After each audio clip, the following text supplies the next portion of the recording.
खुलुमबाय BL चेनेलनि रादाब फरायदों श्रीजित बैसोमुतियारिया। दिनैनि गाहाय रादाबाव दङ BPFनि 33 बोसोरारि जथुम्माया 13 मेनिफ्राय जागायजेनसिगोन।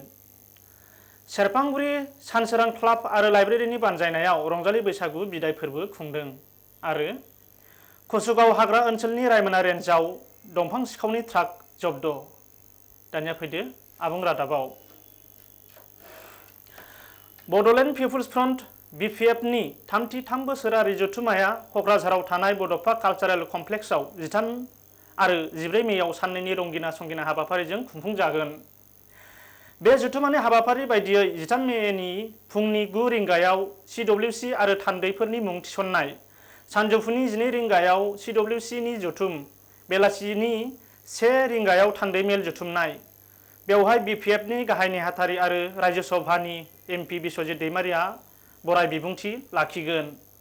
मोनानि 10 रिंगायाव लांदां गान थाइखास्रि फारला बेखेवनाय, बेखौ बेखेवनानै होगोन BTCनि EM बनजार दैमारिया। 14 मे खालि फुंनि 8 रिंगायाव हानजानि फिरफिला बिरहोनाय, फिरफिलाखौ बिरहोजेनगोन BPFनि आफादगिरि आरो BTCनि चिफ हाग्रामा महिलारिया।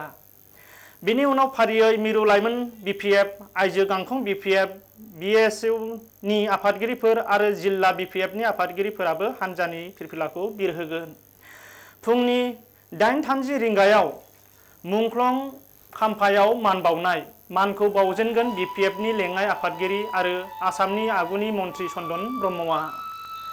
फुंनि 9:30 रिंगायाव थान्दै मेल जथुम, बेवहाय गोजाम मावफुं आफादखौ सिफायनानै गोदान मावफुं आफाद दानानै लानाय जागोन। बेवहाय गागि BPF, BPF लाइमोन गांखं, आइजो गांखं BPF फोरनि गोजाम मावफुं आफादखौ सिफायनानै गोदान मावफुं आफाद दानाय जागोन।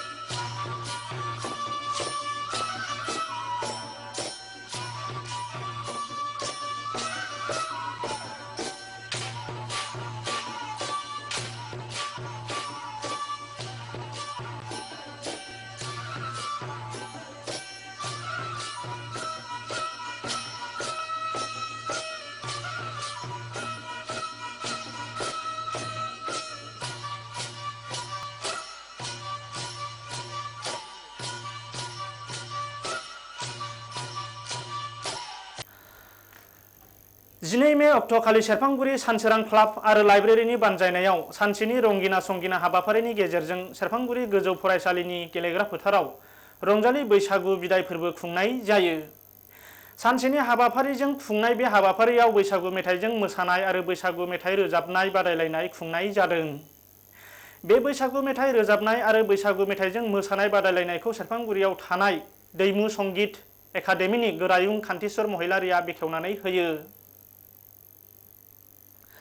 बेखेवनाय समाव कान्तिस्वर महिलारिया गावनि बिबुंथियाव बुङो दि बैसागु फोरबो फालिनाया ओनसोलनि सुबुंफोरनि गेजेराव गोजोन खौसेथि आरो गावजों गावनि गेजेराव गोरोबलायनाय लाबोयो। मोसानायफ्रा एक्चुअली खुगा मेथाइ जादों। बे खुगा मेथाइखौ, खुगा मोसानायफोर बेफोरखौ जों एखेबारे निर्भुलै एखेबारे गोथारै रक्षा खालामनांगौ जोंनि दायित्व। थेवब्लाबो जोङो बे गोजाम दामनाय दामजु खननायनि स्टाइल बेफोरखौ जोङो दोनबाय थानो हायोबा मोजां आरो। आंनि मेथाइखौ बुंबाय।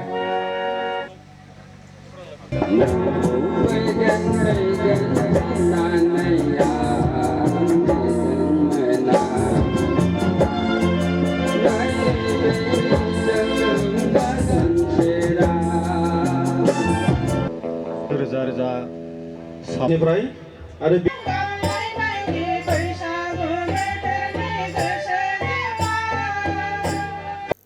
बर'नि खुगा मेथाइ एबा बैसागु मेथाइफोरा गुबुन रोखोमनि आरिमु आरो मोनसे मिलौहाब मेथाइ।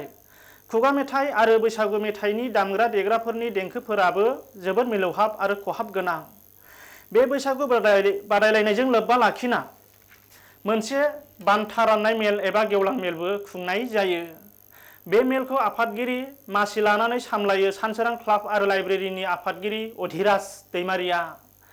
बे बान्था राननाय हाबाफारियाव बिटिसिनि गेलेमु आरो लाइमोन अनसाय बिफाननि EM दनेश्वर गयारिया गाहाय आलासि महरै बाहागो लायो। बे बान्था राननाय हाबाफारियाव सेरफांगुरि जनता कलेजनि गोरायुं सुबुं बसुमतारी आरो ओनसोलनि माखासे आफादनि दैदेनगिरिफोराबो बाहागो लायो। बे बादायलायनायजों लोब्बा लाखिनानै मोनसे हारिमु मोनाबिलिबो खुंनाय जायो। हारिमु मोनाबिलिखौ बेखेवनानै होयो दतमा बियामनि आगुनि MCLA इन्द्रमहन ब्रह्मआ। क'क्राझार जिल्ला सिङाव थानाय कुसुगाव हाग्रा ओनसोल रायमना रेन्जनि हाग्रा बिफाननि मोनसे मावथि हान्जाया थांनाय 10 मे खालि हराव मोनसे गोख्रों नागिरनायनि हाबाफारि लानानै गोबां बिबांनि बेसेन गोसा साल दंफांफोरजों लोगोसे भुटान नम्बरनि एबा BP 2/A334 नम्बरनि गंसे ट्राकखौ जब्द खालामनो हायो। खौराङाव फोरमायनाय बायदिब्ला कुसुगाव हाग्रा संमण्डलनि सिङाव थानाय रायमना रेन्जनि हाग्रा बिफाननि मोनसे मावथि हान्जाया गावसोरनि मावनां हाबाफारि बायदियै हाग्रा ओनसोलाव बेंनानै थाबाय थानाय समावनो बिसोरो सुरां दंफां फालांगिरिफोरखौ ट्राकआव दंफां दिखांबाय थानायखौ नुनो मोनो। बे समाव हाग्रा बिफाननि मावथिफोरा साखाथियाव थांनायखौ उदिस मोननानै सुरां दंफां फालांगिरिफोर आरो ट्राकनि सालायगिरिफोरा ट्राकखौ नागारना खोमसिनि खाबु लानानै खारग'यो होननानै हाग्रा बिफाननि मावथिफोरा फोरमायो। हाग्रा बिफाननि मावथिफोरा फोरमायनाय बादिब्ला जब्द खालामनाय दंफांनि बेसेना हाथायाव खमैबो 3 लाख रांनि गोबां जागोन।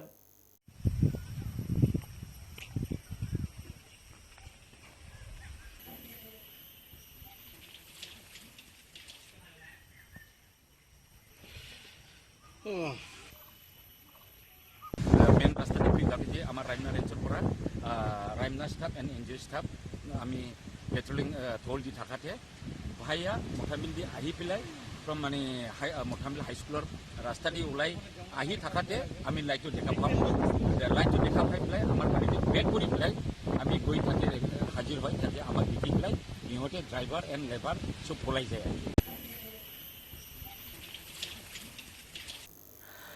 क'क्राझार जिल्लायाव आथिखालाव सोलिबाय थानाय ड्राग्स, निसा बेसाद, फेग्रा मुवा बाहायनाय आरो बैफोर आयेन बेरेखा मुवाफोरनि फालांगि खालामनायखौ जब्द खालामनांगौ होननानै united democratic student front UDSF, all India united democratic youth front आरो all India united democratic front बायदि आफादफोरा जुथायै दाबि दैखांदों।